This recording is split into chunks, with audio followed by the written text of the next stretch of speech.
Fremantle member Josh Wilson is about to fly off to represent Australia's interests at the International Whaling Commission meeting in Slovenia. Josh Wilson, good afternoon to you. Hi, Geoff. How are you? Yeah, nice to speak to you, Josh.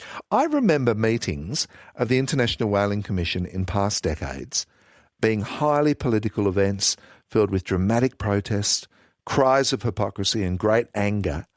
Is it different? Because I can't recall the last time I even remembered us reporting on them.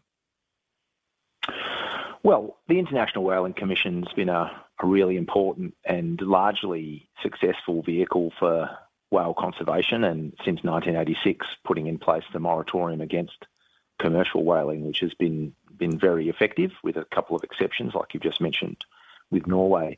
You're right to say that at times, I guess, like any gathering of nation states, things can get a bit willing, and there has historically been differences of view about the best approach to whaling, but our approach is very clear. I mean, Australia has a long-standing role as a leader when it comes to whale conservation, particularly in the Southern Ocean, and that's what we seek to do when we participate in the IWC. And this time around, we're hoping to take that a bit further, because we have a candidate, Dr. Nick Gales, that we're hoping will be chosen through the IWC as the new Vice Commissioner for the next couple of years. Okay. In the past, Japan and Norway have defied the international community to some extent, and I remember so many times that Japanese delegates to these meetings would say they were only ever catching, I think it was minke whales, primarily for research purposes, and then Greenpeace and Sea Shepherd would be chasing them deep into those Southern Ocean waters.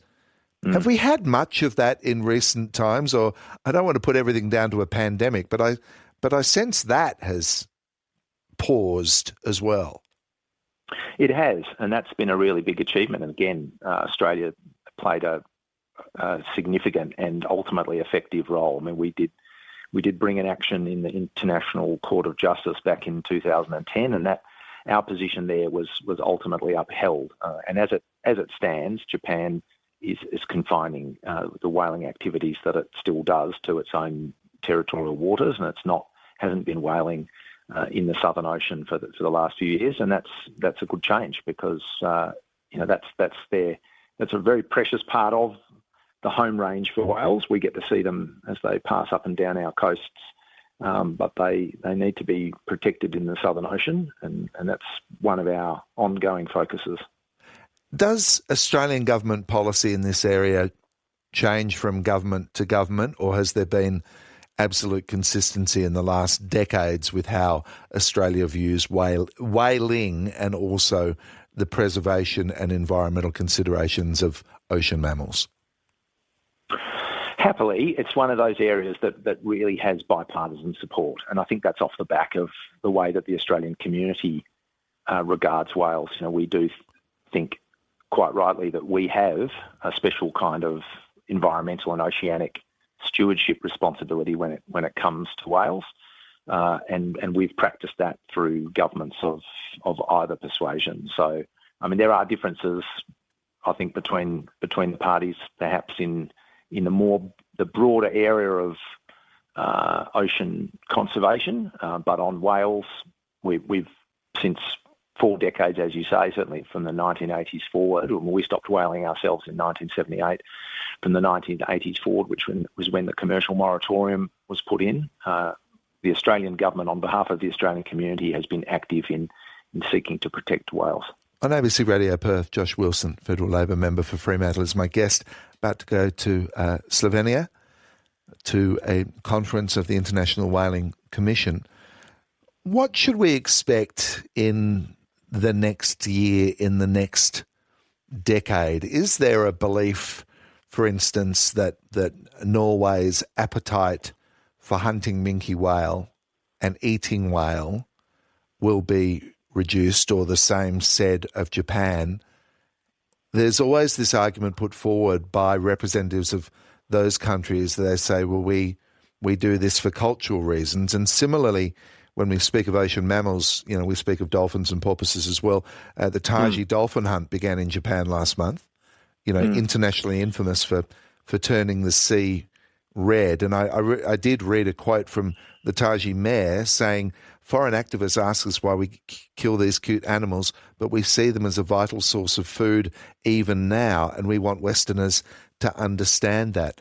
Is there an understanding of those things, or is there an expectation that over time populations of those countries will convince them to abandon whaling practices and the dolphin hunt?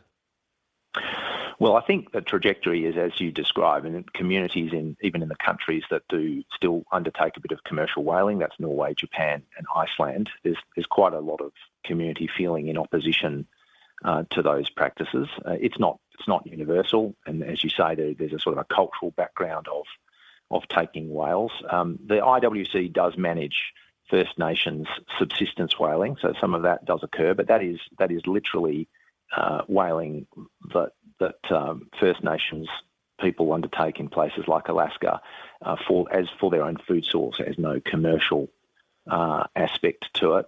I think generally the trajectory is towards greater ocean protection and greater protection of not just whales but cetaceans across the board. That includes dolphins and porpoises, and we need to see that. I mean, we need to see that in the entire area of environmental stewardship with better fisheries management too, because the ocean is under pressure, fisheries are under pressure, and we've got some new risks now. I mean, commercial whaling presented a particular risk to whales, drove them to the brink of extinction. I think at one point that we only had about 1,500 that were still transiting through Australian waters. If you think about the humpback, that's now into the tens of thousands, and the humpback last year was taken off the threatened species list. So that's a story of success. But we have new risks. I mean, we have climate change, the acidification and warming of the ocean. We have marine plastic, which is a big problem, and the concentration of heavy metals in the ocean. So I don't want to tell a bleak Friday afternoon tale, but there's just no doubt that we've got our work, all of us, Australians and the global community, we've got our work cut out for us if we want to better protect the oceans and the life that depends on the oceans. Really appreciate you speaking to me.